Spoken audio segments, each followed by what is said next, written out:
میں اپنے پروگرام میں اکثر ایک بات ضرور کرتا ہوں کہ جو اس وقت پاکستان کی سیاست ہے اور جو پاکستان کے پولیٹیشنز ہیں وہ کسی حد تک کہا جا سکتا ہے کہ وہ اپنی ذات کے محور میں گھومتے ہوئے لوگ ہیں۔ کل میں نے آپ کو بتایا کہ کشمیر ڈے کے اوپر جب خطاب ہوا دونوں جانب سے، حکومت کی جانب سے بھی اور اپوزیشن کی جانب سے، تو آپ نے دیکھا کہ کشمیری دب کے رہ گئے اور ان کی اپنی نفرت ایک دوسرے کے لیے جو تھی وہ بڑی واضح طور پہ سامنے آئی۔ پچھلے 50 سال کا اگر ہم جائزہ لیں تو 2 پارٹی سسٹم کسی نہ کسی طرح پاکستان میں موجود رہتا ہے، اور پھر ایک وقت ایسا بھی آیا کہ یوں لگتا تھا کہ چارٹر آف ڈیموکریسی کے اوپر سائن کرنے کے بعد پاکستان کی سیاست طے ہو گئی کہ 2 پارٹیوں کے درمیان رہ جائے گی، اور وہ جو چارٹر آف ڈیموکریسی تھا وہ اٹ سیلف اس بات کا بھی اعلان تھا کہ اب ہم 2 ہی پارٹیاں پاکستان کے مستقبل کی ٹھیکیدار کہہ لیں، ذمہ دار کہہ لیں، وہ ہوں گی۔ لیکن اس کے بعد پھر ایک انقلابی تبدیلی آئی اور ایک ایسا کھلاڑی جس نے ورلڈ کپ جیتا تھا اور وہ پچھلے کئی سالوں سے جدوجہد کر رہا تھا، اچانک وہ ہیرو بن کے سامنے آئے، اور اس کے بعد ایک لاہور کا جلسہ ہوا، جلسے کے بعد پی ٹی آئی پکڑی نہیں گئی، اور پی ٹی آئی نے پھر ایک وقت آیا کہ پیپلز پارٹی اور مسلم لیگ نون کو نہ صرف کارنر کر دیا بلکہ اس سطح کی سیاست کی کہ اس کی قیادت کو ملک سے جانا پڑا۔ بھاگنا لفظ ذرا سخت ہو جائے گا لیکن جانا پڑا۔ میاں نواز شریف صاحب دوائی لینے گئے اور اب تک واپس نہیں آئے۔ زرداری صاحب بھی بیماری کے نام پر اب گوشہ نشین ہو چکے ہیں، اور ان کی اولادیں جو ہیں وہ پاکستان کی سیاست میں ہیں۔ اب ان کی کتنی میچورٹی ہے، ان کا کتنا تجربہ ہے، اس کا تو میں نہیں کہوں گا کیونکہ یہ تو آپ خود فیصلہ کرنے والے ہیں، لیکن جس طرح سے اب وہ دونوں بیہیو کر رہے ہیں اس سے ایسا لگتا ہے کہ وہ یہ سمجھتے ہیں کہ پاکستان کی سیاست جو ہے وہ ان 2 گھرانوں کی کوئی خادمہ ہے، کوئی کنیز ہے، اور طے ہو گیا کہ پاکستان کی جمہوریت کے نام پہ ان کے کوٹھوں پہ ناچے گی۔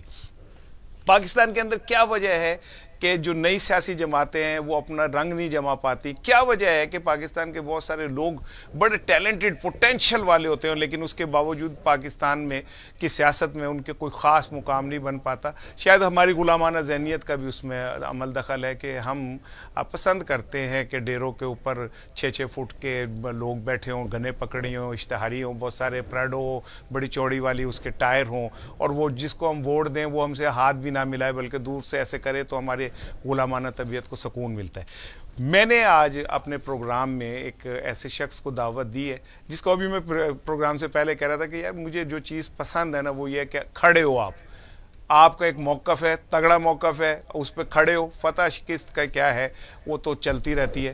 میں اب زیادہ وقت نہیں لوں گا۔ برابری پارٹی کے چیئرمین جواد احمد صاحب میرے ساتھ موجود ہیں۔ ان کی اپنی ایک شناخت ہے، ایک اعلیٰ ترین سنگر کمپوزر کے طور پہ بھی، لیکن انہوں نے سیاست میں قدم رکھا اور رکھنے کے بعد وہ ایک خاص قسم کا وہ ایک سلوگن ہے جو لے کے نکلیں کہ عام آدمی، غریب آدمی، بھوکا آدمی، مرتا ہوا آدمی، پستا ہوا آدمی، جواد اس کی بات کرتے ہیں۔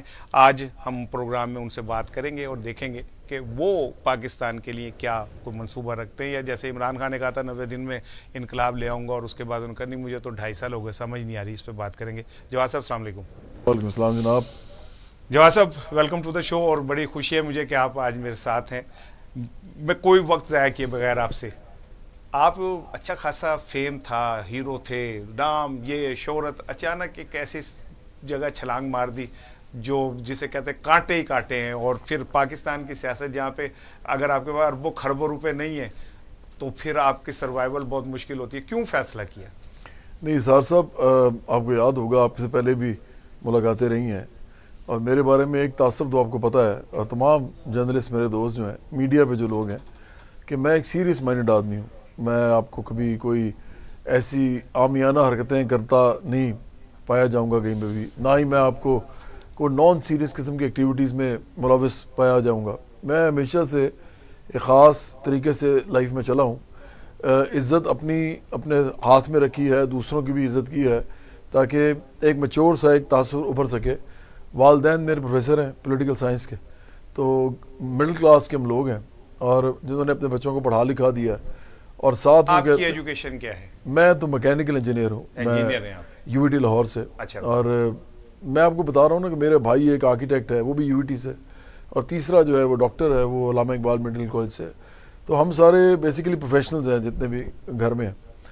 مجھے جو ایکچولی ہوا یہ تھا کہ میرے والدین دونوں پولیٹیکل سائنس پڑھاتے تھے، اور میں جب کالج میں تھا تو میں نے فیصلہ کر لیا تھا کہ میں نے پالیٹکس کرنی ہے. اور میرے گھر والے, میرے والد صاحب سے کوئی بھی پوچھ سکتا, آپ بھی شاید جانتے ہیں میرے والد صاحب, جی جی جی جی, تو بڑا ان کا نام ہے لاہور میں پروفیسر کے حیثیت سے, اور بھی سوشل اس طرح کی جو پولیٹیکل ایکٹیویٹیز ہیں ان میں بھی وہ شامل رہتے تھے کافی حد تک. اپنے زمانے میں لیکچر ایسوسیشن کے پریزیڈنٹ بھی رہے, تو انہوں نے یونین بھی جو اساتذہ کی تھی اس پہ بھی ایک کلیدی رول ادا کیا اپنا. لیکن میں بتانا ہی چاہ رہا تھا کہ وہ آپ کو بتائیں گے, یا میرے جو بینڈ تھا جوپیٹرس جس کے ساتھ میں نے یو ای ٹی کے زمانے میں گایا کو 5 سال, وہ بھی بتائیں گے آپ کو جو میرے ساتھ تھے. میرے کمرے میں لکھا ہوتا تھا کہ میں نے یہ کرنا ہے, اور وہ لوگوں کو یاد ہے آج تک. تو ہوا یہ کہ میں نے دیکھا کہ پالیٹکس میں جانے کے لیے تو مجھے مشہور ہونا پڑے گا, اور تو کوئی طریقہ نہیں ہے. گانا مجھے آتا تھا, ساتھ مجھے کرکٹ بھی کھیلنی آتی تھی. میں فرسٹ کلاس کرکٹ کھیلا ہوں اپنے زمانے میں, ویلز کپ کھیلا ہوں, اور پاکستان انڈر 19 کھیلا ہوں جو ہمارا ٹورنامنٹ ہوتا ہے بڑا. پھر میں پیٹنس ٹرافی میں سلیکٹ ہوا. میں کھیلا اس لیے نہیں کیونکہ میں نے اس زمانے میں ایف ایس سی کے پیپرز دینے تھے. اور پھر میں اپنی یونیورسٹی کا کیپٹن رہا. پھر میں نے یونیورسٹی گرانٹس کمیشن کھیلی, پاکستان یونیورسٹیز جو ہوتی ہے 16 لوگ پوری پاکستان سے جس میں جاتے ہیں, اور پھر ویلز کپ کھیلتے ہیں آلموسٹ آل یونیورسٹیز کو ساروں سے ملا کے پاکستان کی, تو 16 لوگ سلیکٹ ہوتے ہیں, ان میں بھی میں رہا ہوں. تو کہنے کی بات یہ ہے کہ میں چاہتا تھا کہ کرکٹر بن کے تو اس کے بعد کچھ کروں. مجھے لگا کہ بڑا مشکل کام ہے. پھر میں نے موسیقی کا انتخاب کیا کیونکہ مجھے لگا کہ میرے جیسے لوگ جن کو ٹریننگ نہیں ہے گانے کی لیکن گا لیتے ہیں, ان میں سے بہت سارے لوگ جو میرے سے بھی اچھا نہیں گاتے, اور کچھ لوگ جو میرے سے تھوڑا بہتر گاتے ہیں, یا کچھ لوگ جو میرے جیسا گاتے ہیں, وہ سٹارز بن رہے ہیں پاکستان میں. اس زمانے میں یہ ہو رہا تھا. تو 95 میں بہت بڑی کھیپ آئی آرٹسٹ کی, اور اس سے پہلے 80s میں بہت سے لوگ آ چکے تھے. سجاد علی تھے, علی حیدر تھے, پھر وائٹل سائنس تھا, پھر جنون تھا, بینڈز تھے بہت سارے. پھر اس کے بعد یہ سارے آئے, حدیقہ یعنی ابراء الحق, شداد روئے, نجم شراز, یہ سب آئے. تو میں آیا ہوں بعد میں 2000 میں آیا ہوں. میں ان سب سے بہت جونیئر ہوں. 5 سال بعد میں تو ان سب کے آیا ہوں جو میں نے آخری نام لیے, اور اس سے پہلے جو ہیں وہ تو لوگ میرے سے 10-15 سال بھی. تو میں وہ سوچ سمجھ کے آیا تھا. میں نے اپنی ڈگری اپنے والد صاحب کو دی, اور میں نے کہا جی میں نے اب باقاعدہ موسیقی کرنی ہے, سولو کریئر کروں گا. تو ابو نے کہا یار یہ تم کر لو گے؟ میں نے کہا جی نہیں ہوگا تو 2 سال کے بعد آپ مجھے 2 سال دے دیں, اس کے بعد میں دوبارہ انجینئرنگ کر لوں گا. یہ ہے میری کہانی. تو پالیٹکس تو میری گھٹی میں پڑی ہوئی ہے, اور میں بائیں بازو کا آدمی ہوں. یہ بھی آپ کو بڑی اچھی طرح پتا ہے. آپ خود جو ہیں, اگر میں آپ کی انکلینیشن نکالوں کہ آپ کی کدھر ہے, تو آپ رائٹ کے تو نہیں ہے. رائٹ, اچھا میں رائٹ اور لیفٹ مذہبی اعتبار سے میں بھی نہیں کہہ رہا. مذہبی میں سچا پکا مسلمان ہوں, اور تمام مذاہب کی میں الحمدللہ, ہاں بالکل, اور تمام مذاہب کی میں عزت بھی کرتا ہوں. لیکن میں بائیں بازو کا مطلب یہ سمجھتا ہوں کہ جو محنت کش ہوں, لوور مڈل کلاس اور مزدوروں کسانوں کی بات. میں خود ایک محنت کش ہوں. میں اخبار بیچتے ایڈیٹر بناؤں, تو جو درد آپ محسوس کر سکتے ہو میں کر سکتا ہوں, وہ عام آدمی کا وہ کوئی اور نہیں کر سکتا. تو جو نہیں کر سکتے نا, وہ اس ملک پہ قابض ہیں. اور دیکھیں اس میں قانونی اور غیر قانونی دولت اکٹھی کرنے کا جو ایک آپ یہ سمجھیں کہ ایک فساد کھڑا کر دیا عمران خان نے آ کے. جی, انہوں نے یہ کہا کہ جی یہ غیر قانونی طریقے سے انہوں نے کمایا, کرپشن کیا. بالکل صحیح. اچھا اس سے پہلے اگر ہسٹری آپ یاد کریں, آپ کو تو بڑی اچھی طرح میرے سے بہت زیادہ پتہ ہے, آپ نے تو کتابیں لکھی ہیں, لیکن عام نوجوان کو میں بتانا چاہتا ہوں کہ عمران خان سے پہلے نواز شریف, ان سے پہلے اسد داری, ان سے پہلے پرویز مشرف, ان سے پہلے وہ نواز شریف, ان سے پہلے بے نظیر بھٹو, ان سے پہلے نواز شریف, اور ان سے پہلے بے نظیر بھٹو. یہ ساری گورنمنٹس کرپشن کے نعروں پہ گئی ہیں. بالکل. تو کرپشن جو ہے کوئی نیا نعرہ نہیں تھا عمران خان کا. عمران خان نے کرپشن وہی نعرہ لگایا جو پہلے لوگ لگاتے تھے. پاکستان میں کرپشن کا نعرہ نہیں چاہیے عوام کو, یہاں پہ امیر غریب کا نعرہ چاہیے. امیر چاہے کرپشن سے بنے, چاہے سسٹم کو استعمال کر کے قانونی طریقے سے پیسے بنائے. دونوں صورتوں میں اس کے پاس وہ تمام روم ہے, سپیس ہے جو اس کو نظام نے دی ہے, ریاست نے دی ہے کہ وہ پیسے بنا سکے اور پیسے سے پیسہ اکٹھا کر سکے, بے تحاشا پیسہ بنا سکے. اچھا اس میں 4-5 چیزیں بولتا ہوں. پلی بارگن, ایمنسٹی, ایس آر اوز, جو اسٹیچوٹری ریگولیٹری آرڈیننس, جو ایک بار بار آتے رہتے ہیں. جی وہ کبھی بار بار آتے رہتے ہیں. کبھی اس کی امپورٹ ڈیوٹی کم کر دو, اور اس کے اندر یہ سب کھیل جاتے ہیں سارے. پھر NRO تو ایک بڑی چیز ہے نا, میں تو آپ کو وہ بتا رہا ہوں جو ایگزیکٹلی ہوتا ہے. قرضے لیتے ہیں, معاف کرا لیتے ہیں. اس ملک کا پیسہ جو ہے وہ باقاعدہ قانونی اور غیر قانونی طریقے سے باہر بھجواتے ہیں. ابھی آپ کو کہا ہے شبر زیدی نے, میں نے تو نہیں کہا نا, شبر زیدی کو یہ لے کے آئے تھے, انہوں نے کہا کہ اس ملک کا زیادہ تر پیسہ جو باہر گیا وہ قانونی طریقے سے گیا ہے.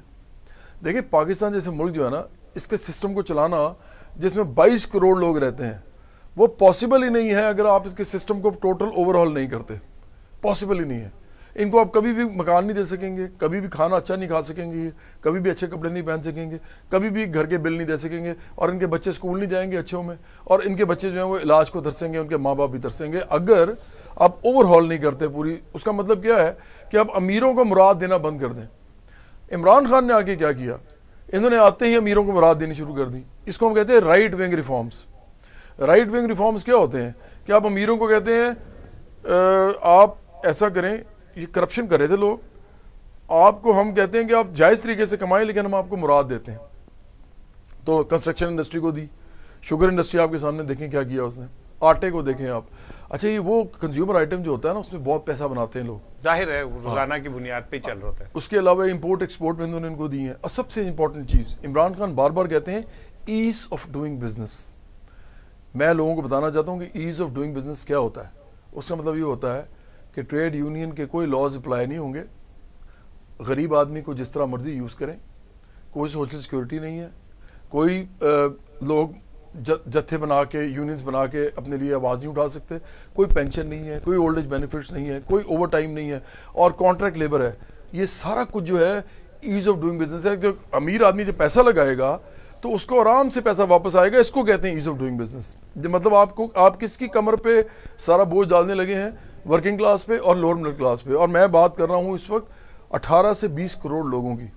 تو یہ پاکستان کا جو اس وقت حال ہو رہا ہے وہ رائٹ ونگ پالیسیز کی وجہ سے ہو رہا ہے. بجائے کہ ریاست کو تگڑا کیا جائے, ریاست ذمہ لے لوگوں کی فلاح و بہبود کا اور لوگوں کی بنیادی ضروریات کا, الٹا امیروں کو دوبارہ کنٹرول دیا جا رہا ہے کہ آپ کھل کے کھیلو اور جو غریبوں کا جو مرضی حال کرو. اور میں یہاں پروفیسی کر رہا ہوں آپ کے پروگرام میں پیشین گوئی کر رہا ہوں کہ عمران خان کے ہوتے ہوتے اگلے 2.5 سال بعد, پورے 5 سال جب یہ پورے کر لیں گے, اس ملک کے اندر لوگ غربت کی لکیر سے بہت نیچے گر چکے ہوں گے اور کروڑوں کی تعداد میں گر چکے ہوں گے. اس لیے میں کہتا ہوں کہ پاکستان کے اندر جو بھی پارٹیز ہیں, ان کے جو سربراہان ہیں, اگر ان کو شوق نہ ہو وزیر اعظم بننے کا تو پھر ان کے پاس بہت چانس ہے پاکستان کو ٹھیک کرنے کا. لیکن چونکہ یہ وزیر اعظم بننا چاہتے ہوتے ہیں, اس کے لیے ان کو پیسہ بھی چاہیے ہوتا ہے, اس کے لیے میڈیا بھی انہوں نے منور کرنا ہوتا ہے, اس کے لیے امیروں کو الیکٹیبلز کو بھی لینا ہوتا ہے انہوں نے, انہی لوگوں کو جن کے خلاف یہ بات کر رہے ہوتے ہیں. آج عمران خان کی ذرا دیکھیں کیبنٹ, سارے میں وہی لوگ بیٹھے ہیں جو پہلے باقی لوگوں کے ساتھ بیٹھے تھے. تو عمران خان نے اپنی خواہش پوری کی ہے وزیر اعظم بننے کی. اور میں آخری بات آپ کو بتاؤں, میں لمبی نہیں, آپ اور سوال بھی کرنا چاہتے ہیں. عمران خان, نواز شریف اور آصف زرداری اور بینظیر بھٹو اور ذوالفقار علی بھٹو, میں ان کی بات نہیں کرتا جو ملٹری جنہوں نے مارشل لاز لگائے, یہ سارے لوگ جو ہیں جو الیکٹڈ آپ کے لوگ آئے ہیں, انہوں نے کسی نوجوان کو, عام آدمی کو لیڈر کیوں نہیں بنایا, اس کو کوئی وزیر اعظم نہیں بنایا. یہ اتنی عمروں کے ہو کے پیپلز پارٹی نے تو 2-3 وزیر اعظم بنائے اپنا ادر دین. وہ تو آپ کو پتا کیوں بنائے, وہ تو آپ کو معلوم ہے نا کہ آصف زرداری جو تھے, بلال بھٹو بھی تیار نہیں تھے, آصف زرداری جو تھے وہ صدر بن کے بیٹھنا چاہتے تھے, پارٹی چلانا چاہتے تھے, وہ جس کو بھی وزیر اعظم بناتے تھے وہ بن جاتا تھا. وہ تو وزیر اعظم, اسی لیے تو ان کا نام ہی نہیں میں نے لیا. میں نے یوسف رضا گیلانی کا نام نہیں لیا, میں نے راجہ پرویز اشرف کا نام نہیں لیا, کیونکہ وہ تو وزیر اعظم برائے نام تھے, پیچھے تو آصف زرداری کا سارا کام چلتا تھا. تو میں اس لیے آصف زرداری کا نام لے رہا ہوں, حالانکہ وزیر اعظم نہیں رہے وہ. میں صرف یہ کہہ رہا ہوں کہ یہ سارے لوگ جو ہیں یہ اپنے نام و نمود, اپنی طاقت, ہسٹری میں اپنا نام لکھوانے کے لیے اگر یہ سیاست کرتے ہیں تو پھر تو ٹھیک ہے. لیکن اگر آپ لوگوں کی بات کرتے ہیں تو پھر آپ جھوٹ بول رہے ہیں, آپ منافقت کر رہے ہیں, کیونکہ آپ نے تو لیڈرشپ ٹرانسفر تک نہیں کی اس طبقے کو جو طبقہ پسا ہوا ہے. آپ تو اس طبقے سے ہیں, ٹھیک ہے جواد, آپ اس طبقے سے ہیں جو پہلے سے مان گیا. کیا وجہ ہے کہ پھر بھی عوام میں پذیرائی ان لوگوں کی ہے, اور کیا وجہ ہے کہ ان کا ووٹ بینک ہے, وہ تو ماننا پڑے گا. ووٹ بینک ہے, پذیرائی نہیں ہے. میں اس پہ تھوڑا سا دیکھیں نا, عمران خان آج بھی کراؤڈ پولر ہیں, مریم آج بھی کراؤڈ پولر ہیں, ایون بلاول بھٹو سندھ میں آج بھی کراؤڈ پولر ہیں، تو پذیرائی ہے تو کراؤڈ باہر آتا ہے۔ اچھا مجھے ایک بات بتائیں رانا صاحب، یہ جو ہمارے 3 ملٹری جو ڈکٹیٹر، میں اس لیے نہیں کہتا کہ لوگوں نے ان کو بھی بڑی پذیرائی ان کی بھی کی، لیکن وہ مارشل لاء لگائے انہیں اور انہوں نے جمہوریت کو قتل کیا، کیا ان کو پذیرائی نہیں ملی؟ لوگوں نے مٹھائیاں بانٹی۔ پرابلم یہ ہے کہ لوگ جو تماشائی ہیں نا، جو کہ دنگل دیکھتے ہیں لوگوں کا، جس دنگل میں وہ خود لڑ بھی نہیں سکتے، وہ صرف تماشائی ہیں، ٹکٹ لے کے جاتے ہیں اور تماشا دیکھتے ہیں۔ وہ جب مختلف پہلوان بدلے جاتے ہیں نا، تو وہ کسی نہ کسی پہلوان کے ساتھ ہوتے ہیں۔ جب بھی 2 لوگ لڑیں گے یا 3 لوگ لڑیں گے تو وہ کسی نہ کسی کی طرف کوئی نہ کوئی ہوگا، لیکن ان میں سے کوئی بھی ممبر نہیں ہے۔ میں نے یہ ریسرچ کی ہے، آپ خود چیک کر لیجئے، اپنے ادھر ارد گرد چیک کر لیجئے، اب کے یہاں پہ لوور مڈل کلاس کے لڑکے لڑکیاں کام کرتے ہوں گے، ان سے پوچھیں وہ کس پارٹی کے ممبر ہیں۔ یہ صرف ووٹر بیس ہے ان کا، وہ اور ووٹر بیس بھی ایسا جو انپریڈکٹیبل۔ آپ نے ممبرشپ کے لیے کیا کیا برابری پارٹی کی، کیا کہاں تک کامیابی ملی آپ کو؟ ہمیں تو کامیابی پرسیپشن کریٹ کر کے بہت بڑی ملنی ہے نا، لیکن جو ہم کر رہے ہیں وہ یہی کر رہے ہیں۔ ایک ہوتا ہے کہ آپ ممبرشپ کے اوپر پارٹی بناتے ہیں اور لوگوں کو محلے پہ لیڈرشپ دے کے بناتے ہیں، وہ تو ہم کر ہی رہے ہیں۔ ہم تو کہتے ہی یہی ہیں کہ عام لوگ آئیں، سیاست میں آئیں، سیاسی عمل میں آئیں اور اس میں لیڈرز بنے۔ جواد احمد کو وزیر اعظم بنانے نہ بنے، کیونکہ میں نے بننا ہی نہیں ہے، پہلے ہی کہہ دیا۔ اب ریسنٹلی میں نے ایک اور ڈیبیٹ سٹارٹ کی ہے، میں کہہ رہا ہوں کہ اس ملک کے اندر میں الیکشن بھی لڑوں کہ نہ لڑوں، پارٹی کو کہہ رہا ہوں، پارٹی کہہ رہی ہے نہیں یہ تو آپ لڑیں، میں کہتا ہوں کیوں لڑوں؟ کیونکہ جب میں الیکشن لڑوں گا تو پھر ذہن میں لوگوں کے آئے گا کہ یار یہ تو پھر وہی گیم ہے، اپنے لیے کچھ کرنا چاہتا ہے، اور یہ ہے دنیا میں لوگ اپنے لیے ہی کرنا چاہتے ہیں۔ لیکن اگر آپ پارلیمنٹ میں جاتے ہیں تو ایک ایسی آواز تو پارلیمنٹ میں پہنچے گی نا جو غریب آدمی کی، ہم مان سکتے ہیں کہ غریب آدمی کی ہے، تو الیکشن خالی اس لیے تو نہیں لڑیں گے آپ کہ آپ پرائم منسٹر بن جائیں؟ نہیں، لیکن اگر میں فرض کریں الیکشن لڑوں یا نہ لڑوں، لیکن میں اس پارٹی کے ہزاروں لوگوں کو الیکشن لڑوا دوں ایک الیکشن میں، اور ایک واضح ایک ڈی مارکیشن قائم کروں کہ یہ طبقاتی بنیادوں پہ ایک دودھ والا ایک کھڑا ہے جاگیردار کے سامنے۔ آخرکار تو میڈیا اور پرسیپشن ہے نا جی، طبقاتی پولیٹکس کی پرسیپشن بنانی پڑے گی، اور وہ بنے گی امیجز کے ساتھ۔ اگر میں آپ کو چھوٹی سی مثال دیتا ہوں، پچھلا جو الیکشن تھا 2018 کا، میں ان میں کس کے خلاف لڑا تھا؟ عمران خان کے خلاف، شہباز شریف کے خلاف اور بلاول بھٹو زرداری کے خلاف۔ NA 131 میں لاہور میں عمران خان کے سامنے لڑا، NA 132 میں شہباز شریف کے سامنے لڑا، NA 246 لیاری کراچی میں بلاول بھٹو زرداری کے سامنے لڑا۔ مجھے پتا تھا میں تینوں سے ہار جاؤں گا، سربراہان تھے پارٹیز کے، لیکن میں نے کیا کرنا تھا، میں نے یہ، اور میرا پیسہ لگا تھوڑا بہت، میرے اپنے پیسے لگے نا، اور ہارنے کے لیے لڑا میں۔ کیوں لڑا؟ تاکہ ایک پوائنٹ اسٹیبلش ہو کہ اگر میرے جیسا بندہ جو تھوڑا بہت نون بھی ہے، تو تھوڑا بہت لوگ اس کو پسند بھی کرتے ہیں، پیار بھی کرتے ہیں، گانے وانے بھی سن لیتے ہیں، اگر میرے جیسا بندہ ان بڑے بڑے سرمایہ دار جگیردار پارٹیز کے سربراہان کے سامنے لڑ سکتا ہے نا، تو کل کو یہ جو ہمارے کیمرہ مین ہے نا، یہ بھی لڑ سکتے ہیں، ایک کلرک بھی لڑ سکتا ہے، اگر ایک پارٹی کھڑی ہو پیچھے۔ لیکن جواد اور کیمرہ مین میں تو بڑا فرق ہے۔ ارے اگر پارٹی، میں وہی کہہ رہا ہوں، اگر ایک پارٹی پیچھے کھڑی ہو، اظہار صاحب اس ملک میں ایک پارٹی بننے کی دیر ہے جو لوگوں کے اندر ٹرسٹ قائم کر لے کہ یہ ان لوگوں کی پارٹی ہے۔ تو کیا انگلینڈ میں لیبر پارٹی نہیں ہے؟ اس کا نام ہی لیبر پارٹی ہے، اس کی بھی تو ایک تاریخ ہے نا۔ اسی طرح کیا ڈیموکریٹس نہیں ہے امریکہ میں؟ یا تو کیا عام آدمی پارٹی نہیں بنی ابھی دلی میں؟ تو کیا یہ ایسا ٹائم نہیں ہے جب برنی سینڈرز جو ہے امریکہ میں اور جیرمی کوربن جو ہے وہ انگلینڈ میں طبقاتی بات کر رہے ہیں سیاست کے اندر؟ تو کیا ہمیں عمران خان ہی صرف رہ گئے ہیں اس ملک کے لیے، یا نواز شریف یا آصف زرداری؟ یہاں پہ عام لوگ جو ہیں سیاست میں آ سکتے ہیں۔ میڈیا ساتھ دے گا آپ کا بھائی؟ میڈیا ساتھ دے یا نہ دے، ہم جو کام کر رہے ہیں، ہم پرسیپشن کریٹ کرتے جا رہے ہیں، آہستہ آہستہ بڑھتے جا رہے ہیں۔ ایک ٹائم آتا ہے جب آپ جب کچھ کرتے ہیں تو لوگوں کی ضرورت بن جاتے ہیں۔ آپ کیا فرض کریں، میں لاہور کے اندر کوشش کر کے 10,000 لوگ ایسے بنا لیتا ہوں جن کو میں جب کہوں کہ باہر آؤ تو وہ باہر آ جائیں، تو کیا میڈیا نظر انداز کر دے گا اس بات کو؟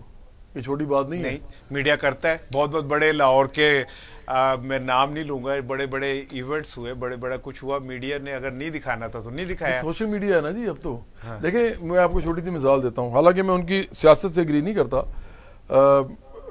تحریک لبیک، انہوں نے جب دھرنا اپنا کیا، چاہے وہ دھرنا جو ہے اس کے اندر ان کو مدد بھی کی گئی، ان کو کھلا پیسج بھی دیا گیا، مان لیتے ہیں، لیکن بہرحال یہ ان کی بڑی بات تھی نا کہ وہ لوگ لے کے چلے گئے، وہاں لے کے چلے گئے، میڈیا نے بلیک آؤٹ کر دیا کہ نہیں میں دکھایا. کہنا نہیں چاہ رہا تھا، وہ کہہ دیا تھا آپ نے. کر دیا نا. اس کے بعد انہوں نے سوشل میڈیا پہ وہ کام کیا کہ میڈیا کو لگانا پڑ گیا. آخرکار دیکھیں سوشل میڈیا کو آپ کیسے روک سکتے ہیں؟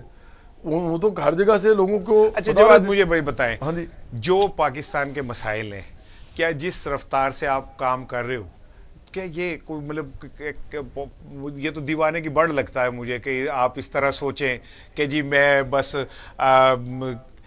یوں کروں گا پھر یوں ہوگا پھر یوں ہوگا پھر یوں ہوگا. پاکستان کے مسائل، انٹرنیشنل چیلنجز، پاکستان کے اوپر IMF ورلڈ بینک کا ہے، FATF کا پریشر، پھر اس کے بعد ہمارے قرضے، پھر ان کا سود، یہ سارا کچھ جو ہے وہ جس اسپیڈ سے آپ کچھوے کی چال چل رہے ہو، تو یہ کیسے؟ میں تو I'm sorry میں نے لفظ سخت استعمال کیا کہ دیوانے کی بڑھ. یہ تو ایک کو خواب لگ رہا ہے دیوانے کا کہ بس وہ دیوانہ ہے، خواب دیکھ رہا ہے. دیکھیں خواب دیکھنے والے ہی آخرکار تعبیر بھی پاتے ہیں. پہلی بات تو یہ ہے کہ اس ملک کے اندر اور اس دنیا کے اندر وہ تمام چیزیں جو ہوئی ہیں بڑی، وہ لوگ سمجھتے تھے ناممکن ہے. جیسے اس دنیا سے غلام ختم ہوئے، سلیوری ایبولش ہوئی، امریکہ میں ہوئی، اور اس کے بعد امریکہ میں ایک سیاہ فام پریزیڈنٹ بنا ان کا. یہ ودن 150 ایئرز ہوا ہے. 1800 اور کچھ میں وہ ہوتا ہے سول وار ہوتی ہے، جو ابراہم لنکن والی سلیوری ایبولش ہوتی ہے، اور یہ ابھی آیا ہے میرا خیال ہے تقریباً 150 سال اتنا ہی بنتا ہے. ہاں.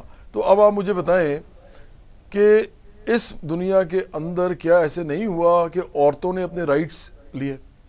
دنیا میں ایسا نہیں ہوا کہ شکاگو میں لوگ مزدور نکلے، کسی کو یقین نہیں تھا کہ یہ مزدور کلاس بھی جو ہے یہ اپنی ڈیمانڈز بنوا سکتی ہے کہ جی 8 آورز سے اوپر ہم نے نہیں کام کرنا، اور کرنا ہے تو اوور ٹائم کے ساتھ کرنا ہے.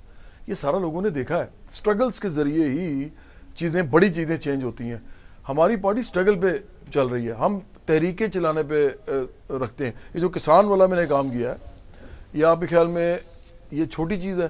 یہ گانا جو ہے اس نے ایک تحریک کو سپورٹ بھی کیا ہے انڈیا میں، اور ساتھ یہاں پہ بھی ایک تحریک جب ابھی اٹھے گی نا تو اب دیکھیے گا یہ گانا کیا کرتا ہے اس تحریک میں بھی، کیونکہ یہ کسان آپ کا 46% ہے اس ملک کے اندر. اچھا لیکن کیا برابری پارٹی جو ہے وہ صرف جواد احمد کا نام ہے، اس کے علاوہ کہیں کو اس کی لیڈرشپ نظر نہیں آتی، تو آپ کس طرح کم ہو؟ عمران خان سے، نواز شریف سے، زرداری سے، آپ بھی اسی صف میں کھڑے ہو. برابری پارٹی کا کوئی دوسری سیکنڈ لیئر کا کوئی مجھے بتاؤ بندہ جو سامنے آتا ہے. فرق صرف یہ ہے کہ ہماری پارٹی جو ہے وہ مجھے ایک بہت سے لوگ اکٹھے ہیں جو مجھے ایک فیس کے طور پہ یوز کر رہے ہیں، کیونکہ نظریہ بولنا، آپ بہت اچھا نظریہ بولتے ہیں، نظریہ بولنا اور کس کا بولنا یہ بہت امپورٹنٹ ہے، دونوں چیزیں ملی ہوں. کئی دفعہ کیا ہوتا ہے کہ میں آپ کو خود کہہ رہا ہوں، میں ایڈمٹ کرتا ہوں کہ اسار رانا صاحب میرے سے بہت زیادہ بڑے اسکالر ہیں. آپ نے جو جو لکھا ہے، جو جو پڑھا ہے، جو جو میں آپ کی بات سنتا ہوں، بہت مربوط قسم کی، بہت ہی آپ کہتے ہیں نا گہری باتیں آپ کرتے ہیں.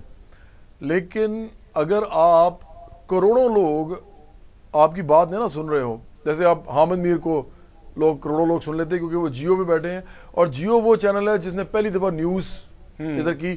اگر ان کی جگہ حامد میر کی جگہ اس وقت آپ اس جگہ پہ کھڑے ہوتے اور آپ کو پروجیکٹ کر دیا جاتا، آپ نے جنگ میں کام کیا ہوتا، آپ نے ایک نام بنایا ہوتا، آپ ایک اچھے رپورٹر ہوتے. میں ویسے ہی آپ کو بتا رہا ہوں ایک مفروضہ، تو ادھر آپ آج بیٹھے ہوتے. تو حامد میر جو ہیں وہ کروڑوں لوگ ان کو اس لیے جانتے ہیں کہ وہ ایک بڑے چینل پہ بڑی اسکرین پہ ہے. ہاں بڑی اسکرین پہ. اب مجھے جو ہے صرف ایک فائدہ یہ ہے کہ مجھے اس ملک میں کروڑوں لوگ جانتے ہیں. اب آپ یہ کوئی جھوٹ نہیں بول سکتا کہ جی ہم جواد احمد کو نہیں جانتے. دیہاتوں میں جانتے ہیں، قصبوں میں جانتے ہیں. آپ اس برابری پارٹی کے برانڈ ایمبیسڈر ہو. ایگزیکٹلی. اور میں اس سے زیادہ کچھ نہیں ہوں، اس سے زیادہ میں کچھ نہیں ہوں، کیونکہ نہ مجھے چاہیے کوئی عہدہ، نہ مجھے. اور یہ میں آپ کو بتاؤں، اگر یہ کوئی نہیں نہ کرتا تو اس کے دل میں کوئی درد نہیں ہے. مجھے جو پرابلم ہے نا، پتہ کیا ہے؟ میں نے تھوڑے بہت پیسے کما لیے ہیں، میں بھوکا نہیں مر سکتا، مجھے پتہ ہے. لیکن اس ملک میں لوگ بھوکے مر رہے ہیں. اس ملک میں لوگوں کے پاس علاج کے پیسے نہیں ہیں. علاج کے پیسے نہ ہونا بہت خطرناک اور خوفناک بات ہے. کروڑوں لوگ ہیں ان کے پاس علاج کے پیسے نہیں ہیں. عمران خان کو بھی پتہ ہے، نواز شریف کو بھی پتہ ہے، آصف زرداری کو بھی پتہ ہے. لیکن یہ خود تو کچھ بن جاتے ہیں، چاہ تو یہ رہا تھا کہ میں بڑا ایسے سوال کروں جس سے آپ لوگوں کو پتہ چلے کہ جواد کیسے سوچتے ہیں، لیکن جواد چونکہ خود ماشاءاللہ کیمرے کے ماسٹر ہیں، تو وہ خود ہی اتنا کچھ بولے جا رہے ہیں جو آپ سننا چاہتے ہیں یا سمجھنا چاہتے ہیں، لیکن پھر بھی میں کہیں کہیں کیوں ضرور دیتا ہوں تاکہ جواد کو تھوڑا سا موقع مل جائے سانس لینے کا اور وہ بات کر سکیں۔ جو ایسا جو کسانوں کی تحریک ہے انڈیا میں، کیا پاکستان پہ بھی اس کا کوئی اثر پڑے گا؟ پڑھنا چاہیے، کیونکہ یہ چھوٹی چیز نہیں ہو رہی۔ بہت عرصے کے بعد پسا ہوا طبقہ، بہت عرصے کے بعد وہ لوگ جن کو کسی بھی ملک میں سمجھا جاتا ہے کہ یہ تو عام سے لوگ ہیں، یہ کیا کر لیں گے، وہ اپنے حقوق کے لیے منظم ہو کے اٹھے اور وہ ایک تحریک انہوں نے چلانی شروع کی ہے، اور اس تحریک کو اتنا بڑا کر دیا ہے کہ اب پوری جو ریاست کے جتنے بھی ستون ہیں وہ اس سے ہل رہے ہیں، اور وہ ریاست وہ والی جس ریاست نے لوگوں کو اپریس کیا ہوا ہے، مذہبی طور پہ بھی ان کو تنگ کیا جا رہا ہے، قومی بنیادوں پہ بھی کیا جا رہا ہے۔ انڈیا میں ایک فیشسٹ اسٹیٹ بننے کی وہ تیاری کر رہے ہیں سیکولر اسٹیٹ سے۔ تو میں سمجھتا ہوں کہ یہ بہت بڑا جو ہے واقعہ ہے جو اس وقت ہوا ہے۔ باقی واقعات میں اتنے بڑے نہیں سمجھتا جتنے لوگوں کو لگتے ہیں، جیسے میں سمجھتا ہوں کہ کسی کا قتل ہو جانا یا کسی کو اٹھا کے لے جایا جانا یا کسی جج کے اوپر کسی ریاست کا تنقید کرنا یا کسی جج کا ریاست پہ تنقید کرنا، میں ان کو واقعات سمجھتا ہوں، لیکن چھوٹے واقعات سمجھتا ہوں۔ مجھے پتہ ہے میڈیا میں بڑا اٹھایا جاتا ہے ان کو۔ اصل واقعہ یہ ہوتا ہے کہ پسا ہوا طبقہ منظم ہو کے آرگنائز ہو کے باہر نکلے اپنے رائٹس کے لیے، اس سے بڑا واقعہ تاریخ میں نہیں ہوتا۔ پاکستان میں جو کسان ہے 1947 سے پس رہا ہے، اور جو گندم اگاتا ہے اس کے گھر میں خود روٹی نہیں ہوتی جی، تو کیا وجہ ہے پاکستان کے کسانوں اور جو انڈیا کے کسان ہیں ان میں کیا فرق ہے؟ کیونکہ میں نے دیکھا ہے کہ وہ بڑے منظم انداز میں انہوں نے یہ ساری کمپین پہلے ایک دفعہ چلی، وہ اس کے بعد یہ دوبارہ کسان جو ہے وہ آئے، اور آنے کے بعد انہوں نے پوری دنیا کو اپنی طرف متوجہ کیا ہے، پوری دنیا کو۔ اظہار صاحب، آپ چونکہ پنجاب سے بلانگ کرتے ہیں اور یہاں پہ لاہور سے بلانگ کرتے ہیں، تو ایک بڑی امپورٹنٹ بات ہے، یہ جو ہمارا پورا خطہ ہے نا، آپ یہ کر لیں چلیں اور زیادہ آگے نہ جائیں، آپ فیصل آباد سے چل پڑیں لاہور، اور لاہور سے آگے پھر امرتسر اور پھر آگے جلندھر اور سارا، آپ کو پتہ لگے گا، ایک عجیب سی بات پتہ لگے گی کہ یہاں پہ تو تھوڑا سا کم ہو گیا لاہور اور فیصل آباد میں، لیکن جب جیسے آپ امرتسر کراس کرتے ہیں تو آپ کو بھگت سنگھ ہر طرف نظر آتا ہے، ایک دیو مالائی کریکٹر کے طور پہ۔ پھر آپ کو نظر آتے ہیں وہاں پہ جس زمانے میں مہاراجہ رنجیت سنگھ کی لڑائی چل رہی تھی، وہ پورے واقعات کو وہ گلوریفائی کرتے ہیں جو وہاں کا پنجابی ہے، اور میں صرف سکھ نہیں کہہ رہا، سکھ ہندو مسلمان سارے پنجابی جو ہے سارا پنجابی۔ تیسرا جو معاملہ ہے وہ یہ ہے کہ ایک آپ کو یاد ہے گولڈن ٹیمپل کا ایک واقعہ ہوا تھا، پنڈرا والا نے جو وہ کیا تھا، اور پھر وہ ایک سیسیشنسٹ موومنٹ ایک طرح سے بن گئی تھی، جو کہ میں نہیں پسند کرتا کہ ملکوں میں سیسیشنسٹ موومنٹس بنے یا سیپریٹسٹ موومنٹس بنے۔ میں تو سمجھتا ہوں کہ بڑے یونٹ میں عام لوگوں کو آرگنائز ہونا چاہیے بجائے چھوٹے چھوٹے یونٹس میں ہونے کے۔ لیکن اس سے ہوا کیا کہ پنجاب کے اندر، ان کے پنجاب کے اندر لوگوں کے اندر ایک خاص ریولوشنری عنصر ہے، ایک ان کے اندر ایک سٹریک ہے انقلابی، جو کہ ان کے اندر موجود ہے۔ آپ کے جو کسان تحریک پہ گانا ہے میں نے سنا، میں تو بہت دفعہ سن چکا ہوں اسے، اور خاص کر کے اس کے آپ نے ویڈیو بھی بڑی مزیدار بنائی، وہ روایت سے ہٹ کے تھوڑی سی ہے۔ تو جب آپ وہ بنا رہے تھے تو آپ کے ذہن میں ظاہر پلان تو ہوگا کہ یہ آنے والے دنوں میں بھی کہیں پاکستان میں فٹ ہوگی۔ میں نے تو بنایا ہی سار صاحب، میں نے یہ پاکستان کے لیے بنایا تھا۔ انڈینز کئی ہمارے دوست ایسے بھی کہتے ہیں کہ جی وہ تو دیکھیں جی بڑی زیادتی ہے، ہمارے انٹرنل میٹر میں گھسے ہیں۔ بھائی میں نے تو بنایا پاکستان کے لیے تھا۔ ہاں میں نے دیکھا کہ یہ تو محنت کشوں کی تحریک ہے، یہ جو ادھر نکلی ہے، اور اس سے پاکستان کو بھی فائدہ ہوگا، یہاں اور بھی لوگوں کے اندر بات آئے گی۔ یار اگر میرا گانا جس میں کہہ رہا ہوں کہ وزیر اعظم، صدر تے جنرل، ڈی سی، جج تے پولیس افسر سارے تیرا دتا کھاون، تو جے نہ بیجیں تو جے نہ گاویں، پکھے پانے سب مر جاون، اے چاکر تو سرکار ہن تو جینا ہے۔ اور یہ بات ٹھیک ہے۔ جی جواد صاحب، آخر میں دیکھیں نا کیا لکھا ہوا تھا، دنیا بھر کے کسانوں۔ واہ، یعنی میں یہ سمجھ رہا ہوں کہ آپ پوری دنیا کے کسانوں کی اس وقت ترجمانی کر رہے ہیں، اور مجھے بڑا اچھا لگا، اور اللہ تعالیٰ ایسا وقت لائے، میری دعا ہے کہ پاکستان کے کسان بھی جو ہیں وہ اس جذبے کے ساتھ اٹھیں جس جذبے سے آپ نے گئے ہیں. اچھا جواد صاحب یہ بتائیں, قومی اسمبلی کے جو انتخابات ہوئے 2018 کے 7 کینڈیڈیٹ آپ کے کھڑے ہوئے, خاتون بھی تھی اور سب کی ضمانتیں ضبط ہو نہیں تھی, وہ تو ہونی تھی.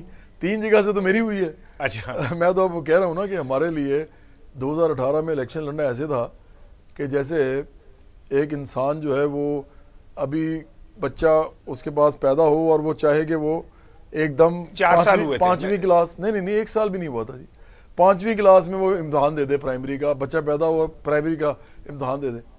ہم جنوری 2018 میں ہم نے پارٹی کا کام شروع کیا 2018, اور جولائی 2018 میں الیکشن تھے. 6 مہینے بھی نہیں ہوئے تھے, اور 6 مہینے میں تو آپ کو صرف یہ پتا کرتے لگ جاتا ہے کہ ہم نے پارٹی کو چلانا کیسے. رجسٹریشن میں ہی جو ہے پارٹی رجسٹریشن میں ہی بندے کو پتا چل جاتا ہے. رجسٹر ہوگی ہوئی تھی, لیکن آپریشن ہم یوم تاسیس جو ہے وہ جنوری میں مناتے ہیں. اچھا ہاں جی. تو اب یہ آپ دیکھ لیجئے کہ ابھی ہمیں پورے 2 سال نہیں کتنے ہوئے, ہاں 2 سال, آلموسٹ 3 سال 3 سال ہو گئے. جنوری 2018, جنوری 2019, ہاں جی 3 سال ہو گئے نا. اچھا 3 سال میں ہم نے ابھی تک جو کیا ہے نا, میں آپ کو ایک بات بتاؤں کہ لاہور میں کے اندر, لاہور میں کروڑوں لوگ جانتے ضرور ہیں کہ جواد احمد یہ ایک پارٹی ہے. یہ میں آپ کو بتا دوں کہ یہ نہیں, سب سے زیادہ زور آپ نے لگایا رکشوں کے اوپر. ارے یہ تو چھوٹی بات ہے کوئی.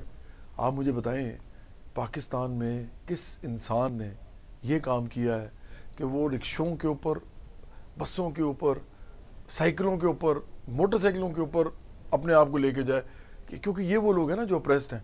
تو ہم تو سمجھتے ہیں کہ اس سے امپورٹنٹ مارکیٹنگ ہو ہی نہیں سکتی. آپ کبھی کچی آبادی میں گئے؟ بہت دفعہ. میں تو آپ شدید بارش اور حبس کے دوران جب گوڈے گوڈے پانی ہوتا ہے اور لوگوں کا جینا محال ہوتا ہے, کبھی آپ نے کچھ وقت ان جھگیوں میں گزارے؟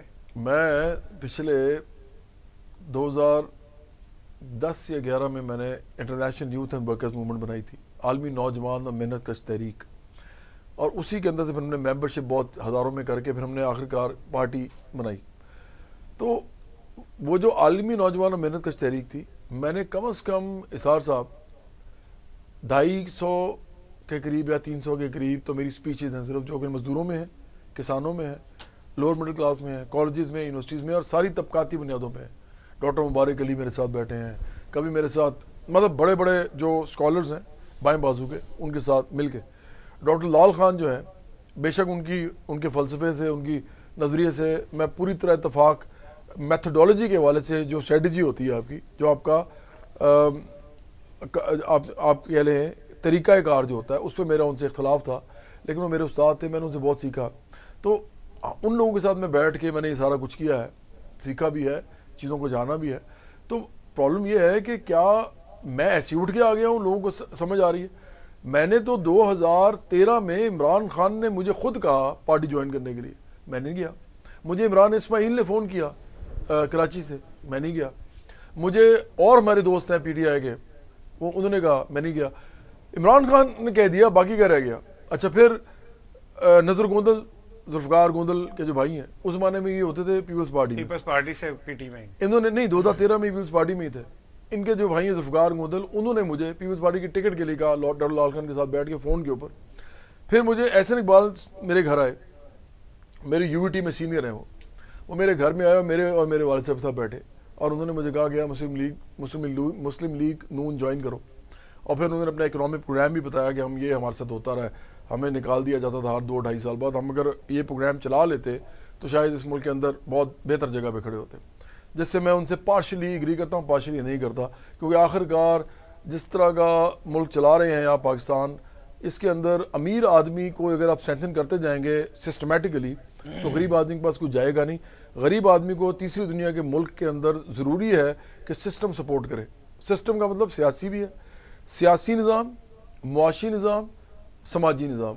اگر یہ تینوں غریب آدمی کے موافق ڈھالے جائیں اور ان کو سامنے رکھ کے یہ ڈیزائن کیے جائیں, جیسے آپ یہ متعین کریں اور انشور کریں کہ ہر انسان کو یہاں پینشن ملے گی جو بھی کام کرتا ہے, آپ اوور ٹائم لیں گے, مطلب جو ہم کہتے ہیں نا ایک ٹریڈ یونین لاز جو ہیں وہ اپلائی کریں ساروں پہ. تو وہ کیسے آپ کر سکتے ہیں؟ امیر آدمی چیخے مارے گا, جب وہ مارے گا تو ریاست کے جی پھر ہم خود کر لیتے ہیں. آپ اس طرح کریں, نسلوں سے آپ نے بنایا ہے. یہ بڑی ضروری بات ہے سار صاحب, یہ وہ بات ہے جس پہ آ کے یہ ساروں کی ہاتھ کانپتے ہیں. اس ملک میں 3 لوگوں کی بات کروں گا کیونکہ یہ 3 لوگ اس وقت سرمایہ دار جاگیردار مافیاز کی پارٹیز کے سربراہان ہیں. سب سے پہلے ہم بات کرتے ہیں آصف زرداری کی. ذوالفقار علی بھٹو کی فیملی کے وہ داماد ہے, وہ بھی جاگیردار فیملی تھی, یہ بھی پیسے والے تھے. اب انہوں نے کھربوں روپیہ بنایا ہوا ہے, لوگوں کو پتہ ہے. اس کے بعد آپ آ جائیں ان کے اوپر, نواز شریف کے اوپر. نواز شریف کو کس نے بنایا؟ ضیاء الحق نے. اچھا, ذوالفقار علی بھٹو کو کس نے بنایا تھا؟ ایوب خان نے. ضیاء الحق نے ان کو بنایا اور انہوں نے کھربوں روپیہ بنایا. اس کے بعد آ جائیں عمران خان پہ. عمران خان کے والد صاحب نے ان کو 9 جائیدادیں, والد صاحب والدہ دونوں نے, کیونکہ انہیریٹنس میں جو انہوں نے لکھی ہے نا اپنے الیکشن کمیشن میں, آپ کی جب 9 جائیدادیں ہوں گی نا جو آپ کو صرف ملیں گی, تو آپ سوچیں کہ آپ کتنے آسودہ ویسے ہی ہیں. 9 جائیدادیں. اس وقت جس ملک میں 3 مرلے کا مکان نہیں کو بنا سکتا, 3 مرلے کا مکان 1 کروڑ سے اوپر چلا جاتا ہے, اس میں عمران خان کو 9 جائیدادیں ٹرانسفر ہوئیں اور 5 انہوں نے خود بنائی, 14 جائیدادیں ہیں ان کی. تو اور اس کے علاوہ اربوں روپے کا 300 کنال کا گھر ہے ایک جہاں وہ رہتے ہیں, بڑے گھر میں, اتنے بڑے گھر میں, ان کی شوق جو تھے. اور دوسرا ان کا 7 کنال 8 مرلے کا گھر لاہور میں ہے, نہر کے اوپر. تو مجھے ایک بات بتائیے, یہ پیسہ جو سارا بنایا گیا یہ کیسے بنایا گیا؟ اس ملک میں دکان بھی نہیں آپ چلا سکتے. آپ کا جو گھر ہے وہ کتنے مرلے کا ہے؟ میرا تو گھر میرے والد صاحب کے نام ہے, اس لیے آپ میرا تو گھر کہہ ہی نہیں سکتے. میں نے اپنا سارا پیسہ لگایا ان چیزوں پہ. میں نے international youth of workers movement 8 سال چلائی ہے, 6 سال چلائی ہے. اس کے بعد 2 سال یہ پارٹی کو ہو گئے.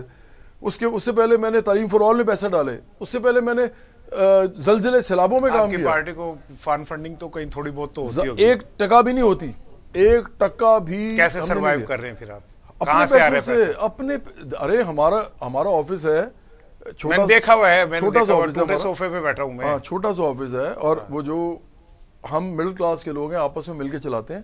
لیکن ہمیں پتا ہے کہ یہی وہ ڈریم ہے جو آگے بڑھ کے ریئلٹی بنے گا. آپ کے جو خیالات ہیں, سن لیں نا, شداد آپ مجھ سے پوچھ رہے ہیں نا. ایک میرے پاس پلاٹ ہے, اس کے علاوہ میرے پاس زمین نہیں ہے کوئی. ایک میرے پاس گاڑی ہے, ایک میرے گھر والوں کے پاس گاڑی ہے, 2 گاڑیاں ہو گئی. اس کے علاوہ میں نے پیسہ نہیں جوڑا. اس لیے آپ میرے سے جب بات کریں گے تو آپ ذہن میں رکھیں کہ میں بہت سی ایسی سنگرز کی طرح بھی نہیں ہوں جنہوں نے اربوں روپیہ کمایا, کیونکہ میں نے اپنا پیسہ لگا دیا. آپ کو پتا ہے جس زمانے میں تو ہے نا, لگا دیا وہ, کمایا تو ہے. ارے تو جو کمایا, بیسٹ سیلر رہے کسی دور میں. نہیں, لیکن میں نے اتنا نہیں کمایا کہ میں 9 جائیدادیں بنا سکوں. میں صرف یہ کہہ رہا ہوں سسٹم کو یوز کر کے پیسہ آپ بنا سکتے ہیں, ادروائز بنا ہی نہیں سکتے. چاہے وہ قانونی طریقے سے یوز کریں چاہے غیر قانونی طریقے سے کریں.